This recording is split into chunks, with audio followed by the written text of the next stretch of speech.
let's call up our first speaker, Leslie Bennett.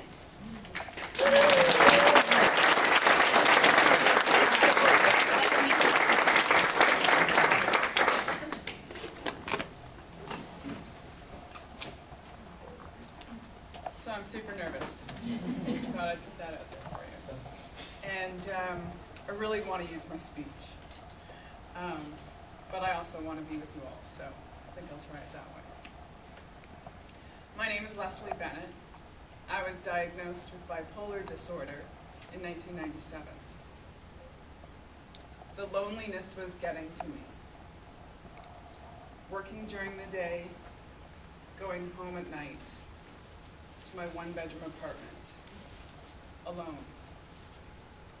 It had been raining for 35 days. The only light that I would experience was by smoking pot. This artificial high was the only way I got through my days.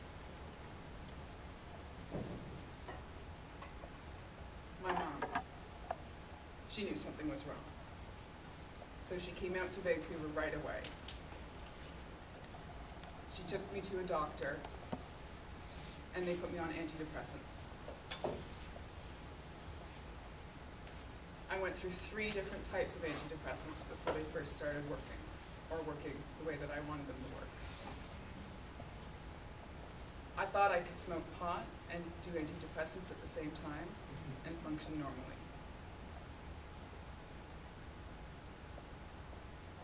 I foolishly stopped using the antidepressants without my doctor's supervision. Not something that you want to do.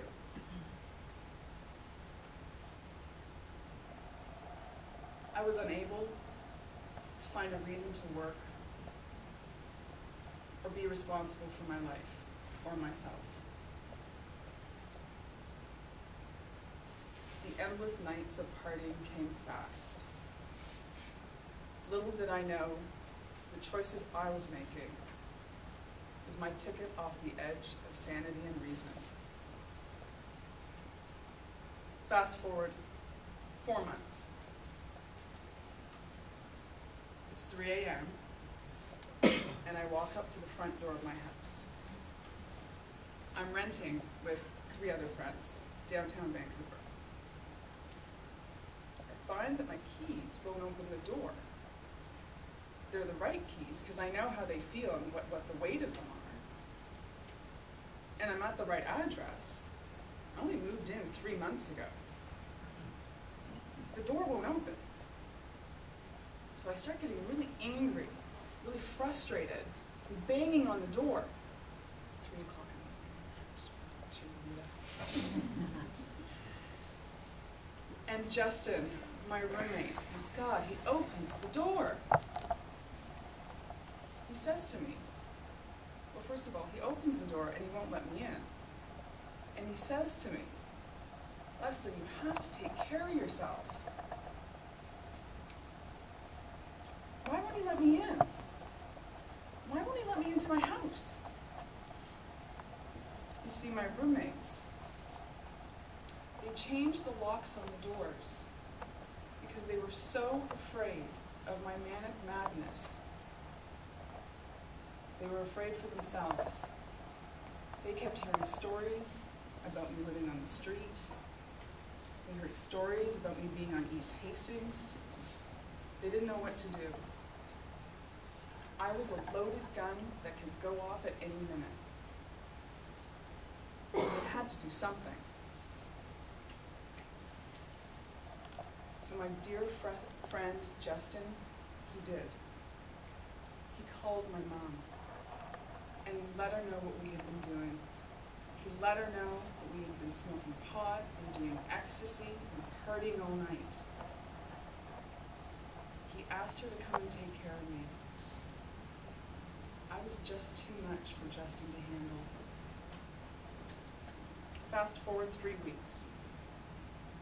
So there I was, locked in a room. There was no furniture in the room. The lights were dim. There were no windows. There was a 2-inch mattress on the floor. No sheets, no pillow, nothing except for me and this mattress. I couldn't understand why I was in this room. I had to go to the bathroom. So I went and knocked on the door, tried to open it. Nobody came. I started yelling, "Let me out!" There was nobody there. So I did what any lady would do, and I peed on the floor. So that was the first night that I was in the hospital, in the psychiatric ward, at St. Paul's in downtown Vancouver. 3 months following my diagnosis of bipolar disorder, I moved in with my mom and dad back in Toronto. I saw a psychiatrist, I did psychotherapy, I began applying for all the documentation that I had either given away or lost in my manic madness. And I began to get my life back to normal. But what is normal for someone who has bipolar disorder? For me, it was taking medication every morning and every night.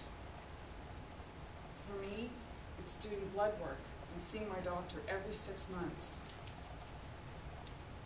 It's learning as much as I can about the mood disorder and sharing my experience with others. When bipolar disorder is part of your life, there are 2 ways to go.